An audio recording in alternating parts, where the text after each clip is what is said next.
Hello ಗೆಳೆಯರೆ, welcome back to the SSP ಅಪ್ಡೇಟ್ಗೆ ಸ್ವಾಗತ ಸುಸ್ವಾಗತ. ನೋಡಿ, ಇವತ್ತು ಒಂದು ಸ್ಕಾಲರ್ಶಿಪ್ದು ಒಂದು ಗುಡ್ ನ್ಯೂಸ್ ಅಂದಿದೆ. ಯಾವ ವಿದ್ಯಾರ್ಥಿಗಳಿಗೆ, ಯಾವ ಸ್ಟೂಡೆಂಟ್ಸ್ಗೆ ಅಮೌಂಟ್ ಅನ್ನೋದು ಖಂಡಿತ ಕ್ರೆಡಿಟ್ ಆಗ್ತಿದೆ, ಯಾವ ಸ್ಟೂಡೆಂಟ್ಸ್ಗೆ ಮತ್ತು ಯಾವ ಕ್ಯಾಟಗರಿ ಅನ್ನೋದು ಈ ವಿಡಿಯೋದಲ್ಲಿ ಹೇಳ್ತೀನಿ. ಅದಕ್ಕಿಂತ ಮುಂಚೆ ನಮ್ಮ ಚಾನಲ್ಗೆ ಫಸ್ಟ್ ಟೈಮ್ ವಿಸಿಟ್ ಮಾಡಿದ್ರೆ ಸಬ್ಸ್ಕ್ರೈಬ್ ಮಾಡ್ಕೊಳ್ಳಿ, ನಿಮ್ಮ ಫ್ರೆಂಡ್ಸ್ಗಳು ಶೇರ್ ಮಾಡಿ. ಪ್ರತಿಯೊಂದು ಸ್ಕಾಲರ್ಶಿಪ್ ಅಪ್ಡೇಟು ಆಗ ಪ್ರತಿಯೊಂದು ಬರುವಂಥ ಹೊಸ ಸ್ಕಾಲರ್ಶಿಪ್ ಬಗ್ಗೆ ನಾನು ಅಪ್ಡೇಟ್ ಮಾಡ್ತಾ ಇರ್ತೀನಿ. ಇನ್ನೂ ಅಪ್ಡೇಟ್ ಬೇಕಂದರೆ ನಮ್ಮ ವಾಟ್ಸಪ್ ಚಾನಲ್ ಕೂಡ ಜಾಯ್ನ್ ಆಗ್ಬೋದು. ಲಿಂಕ್ ಬೇಕಾದ್ರೆ ಡಿಸ್ಕ್ರಿಪ್ಷನ್ ಬಾಕ್ಸಲ್ಲಿ ಸಿಗುತ್ತೆ, ಇಲ್ಲ ಕಮೆಂಟ್ ಬಾಕ್ಸಲ್ಲಿ ಸಿಗುತ್ತೆ, ಹೋಗಿ ಜಾಯ್ನ್ ಆಗಿ ಬನ್ನಿ. ಇವತ್ತೇನಪ್ಪ ಅಂತ ಗುಡ್ ನ್ಯೂಸ್ ಅಂದರೆ, ನೋಡಿ, ಇಷ್ಟು ದಿನದಿಂದ ನಮ್ಗೆ ಯಾವುದೇ ಥರ ಅಮೌಂಟ್ ಅನ್ನೋದು ಕ್ರೆಡಿಟ್ ಆಗ್ತಿದ್ದಿಲ್ಲ, ಸ್ಯಾಂಕ್ಷನ್ ಆಗ್ತಿದ್ದಿಲ್ಲ. ಆಲ್ಮೋಸ್ಟ್ ಒಂದು ಮಂತ್ ಮೇಲೆ ಆಯಿತು. ಈಗ ಬಂದಿರೋ ಗುಡ್ ನ್ಯೂಸ್ ಅಂದರೆ ಎಲ್ಲ ವಿದ್ಯಾರ್ಥಿಗಳಿಗೆ ಅಲ್ಲ, ಇದು ಮಾತ್ರ ಇದು ಅಲ್ಪಸಂಖ್ಯಾತರ ಕಲ್ಯಾಣ ಇಲಾಖೆ, ಅಂದರೆ ಯಾರು ಮೈನಾರಿಟಿ ಡಿಪಾರ್ಟ್ಮೆಂಟಲ್ಲಿ ಬರ್ತಾರೆ ಆ ಒಂದು ವಿದ್ಯಾರ್ಥಿಗಳಿಗೆ ಈಗ ನಿಮ್ಮ ಒಂದು ಶುಲ್ಕ ಮರುಪಾವತಿ ಅಂತ ಏನು ಕರಿತೀವಿ, ಅಂದರೆ ಪಿ ರಿಯಂಬರ್ಸ್ಮೆಂಟ್ ಅಮೌಂಟ್ ಏನೋ ಕರಿತೀವಿ, ಅದು ಈಗ ಕ್ರೆಡಿಟ್ ಆಗ್ತಾಯಿದೆ. ಎಸ್, ಕರೆಕ್ಟ್, ನಿಜ. ಇದು ನಿನ್ನೆ ಮಧ್ಯಾಹ್ನ ಅಂದರೆ ನಿನ್ನೆಯಿಂದನೇ ಅಮೌಂಟು ಕ್ರೆಡಿಟ್ ಆಗ್ತಾಯಿದೆ.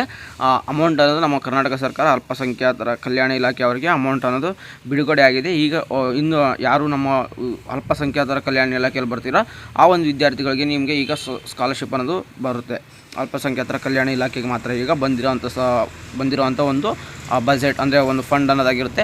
ನೆಕ್ಸ್ಟ್ ಇನ್ನು ಯಾವ ವಿದ್ಯಾರ್ಥಿಗಳಿಗೆ ಕೊಡ್ತಾರೆ, ಯಾವ ಒಂದು ಡಿಪಾರ್ಟ್ಮೆಂಟಿಗೆ ಕೊಡ್ತಾರೆ, ಯಾವ ಸ್ಟೂಡೆಂಟ್ಸಿಗೆ ಬರ್ತಾರೆ, ಮತ್ತು ಯಾವ ಡಿಸ್ಟ್ರಿಕ್ಟಿಗೆ ಯಾವ ಬ್ಯಾಚಿಗೆ ಕೊಡ್ತಾರೆ, ಪ್ರತಿಯೊಂದು ಅಪ್ಡೇಟು ಟೈಮ್ ಟು ಟೈಮ್ ಕೊಡ್ತಾ ಇರ್ತೀನಿ. ಈಗ ಬಂದಿರೋ ಗುಡ್ ನ್ಯೂಸ್ ಏನಪ್ಪ ಅಂದರೆ, ಅಲ್ಪಸಂಖ್ಯಾತ ವಿದ್ಯಾರ್ಥಿಗಳಿಗೆ ನಿಮ್ಮ ಸ್ಕಾಲರ್ಶಿಪ್ಪು ಬರುತ್ತೆ. ಹೋಗಿ ಚೆಕ್ಔಟ್ ಮಾಡ್ಕೊಳ್ಳಿ. ನಿಮ್ಮ ಒಂದು ಸ್ಟೇಟಸಲ್ಲಿ ಇವತ್ತು ಬಂದಿರಲಿಲ್ಲ ಅಂದರೆ ಇನ್ನೊಂದು 1 ವೀಕಲ್ಲಿ ನಿಮಗೆ ಯಾರ್ಯಾರ್ದು ಅಪ್ರೂವ್ಡ್ ಆಗಿ ಅಂದಿದೆ ಆ ಅಮೌಂಟು, ಆ ಒಂದು ವಿದ್ಯಾರ್ಥಿಗಳಿಗೆಲ್ಲರಿಗೂ ಈಗ ನಿಮಗೆ ಯಾರು ನಿಮ್ಮ ಅಲ್ಪಸಂಖ್ಯಾತರ ಫ್ರೆಂಡ್ಸ್ ಇದ್ದಾರೆ ಅವ್ರಿಗೂ ಶೇರ್ ಮಾಡಿ ವಿಡಿಯೋನ, ಅವರಿಗೆಲ್ಲ ಅಮೌಂಟ್ ಈಗ ಕ್ರೆಡಿಟ್ ಆಗಿ ಸ್ಟಾರ್ಟ್ ಆಗಿದೆ. ಅವರು ಕೂಡ ನಿಂತೋಗ್ಬಿಟ್ಟಿತ್ತು. ಯಾವ ಒಂದು ವಿದ್ಯಾರ್ಥಿಗಳಿಗೂ ಕೂಡ ನಮಗೆ ಸ್ಕಾಲರ್ಶಿಪ್ ಬಂದಿದ್ದಿಲ್ಲ. ಆಲ್ಮೋಸ್ಟ್ 1 ಮಂತ್ ಆಯಿತು.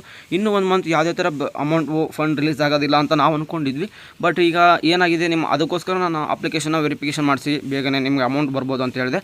ಈ ಥರ ಫಂಡ್ ಯಾವ ರಿಲೀಸ್ ಆಗುತ್ತೆ ಗೌರ್ಮೆಂಟ್ ಕಡೆಯಿಂದ, ನಿಮ್ಗೆ ಆಟೋಮೆಟಿಕ್ಲಿ ಆಗಿ ನಿಮ್ಮ ಒಂದು ಡೈರೆಕ್ಟಾಗಿ ನಿಮ್ಮ ಅಮೌಂಟ್ಗೆ, ನಿಮ್ಮ ಅಕೌಂಟ್ಗೆ ಬರುವಂಥದ್ದಾಗಿರುತ್ತೆ ಅಮೌಂಟು. ಅದಕ್ಕೋಸ್ಕರ ನಿಮ್ಮ ಅಪ್ಲಿಕೇಶನ್ ಅಪ್ರೂವ್ಡ್ ಆಗಿದ್ದರೆ ಅಮೌಂಟ್ ಬಂದ ತಕ್ಷಣ ಜಸ್ಟ್ ಸ್ಯಾಂಕ್ಷನ್ ಆಗೋದು ಒಂದು ಅಷ್ಟೇ ಕೆಲಸ ಇರುತ್ತೆ. ಈಗ ಅಲ್ಪಸಂಖ್ಯಾತರ ಕಲ್ಯಾಣ ಇಲಾಖೆಯಲ್ಲಿ ಬರುವಂಥ ಎಲ್ಲ ವಿದ್ಯಾರ್ಥಿಗಳಿಗೆ ಅಮೌಂಟ್ ನಿಮ್ಮಿಂದ ಕ್ರೆಡಿಟ್ ಆಗ್ತಾ ಹೋಗುತ್ತೆ. ನಿನ್ನೆ ಫಂಡ್ ರಿಲೀಸ್ ಆಗಿರೋದ್ರಿಂದ ನೆಕ್ಸ್ಟ್ ಯಾವ ವಿದ್ಯಾರ್ಥಿಗಳಿಗೆ ಫಂಡ್ ರಿಲೀಸ್ ಮಾಡ್ತಾರೆ, ನೆಕ್ಸ್ಟ್ ಯಾವ ಬ್ಯಾಚ್ಗೆ ಪ್ರತಿಯೊಂದು ಅಪ್ಡೇಟ್ ಕೊಡ್ತೀನಿ. ಅದಕ್ಕೋಸ್ಕರ ಒಂದು ವಾಟ್ಸಪ್ ಚಾನಲ್ ಜಾಯ್ನ್ ಆಗಿರಿ. ನಮ್ಮ ಒಂದು ಯೂಟ್ಯೂಬ್ ಚಾನಲ್ಗೆ ಸಬ್ಸ್ಕ್ರೈಬ್ ಆಗಿದ್ದರೆ ನಿಮಗೆ ನೋಟಿಫಿಕೇಷನಿಂದ ತಿಳ್ಕೊಬೋದಾಗಿರುತ್ತೆ. ಮತ್ತು ಮುಂದೆ ಬರುವಂಥ ಎಲ್ಲ ವಿದ್ಯಾರ್ಥಿಗಳಿಗೆ ಸ್ಕಾಲರ್ಶಿಪ್ ಅಪ್ಡೇಟ್ ಬೇಕಂದರೆ ಚಾನಲ್ ಸಬ್ಸ್ಕ್ರೈಬ್ ಮಾಡ್ಕೊಳ್ಳಿ, ನಿಮ್ಮ ಫ್ರೆಂಡ್ಸ್ ಕೂಡ ಶೇರ್ ಮಾಡಿ. ಸಿಗೋಣ ನೆಕ್ಸ್ಟ್ ವಿಡಿಯೋದಲ್ಲಿ. Have a good day, take care, love you, tata, bye.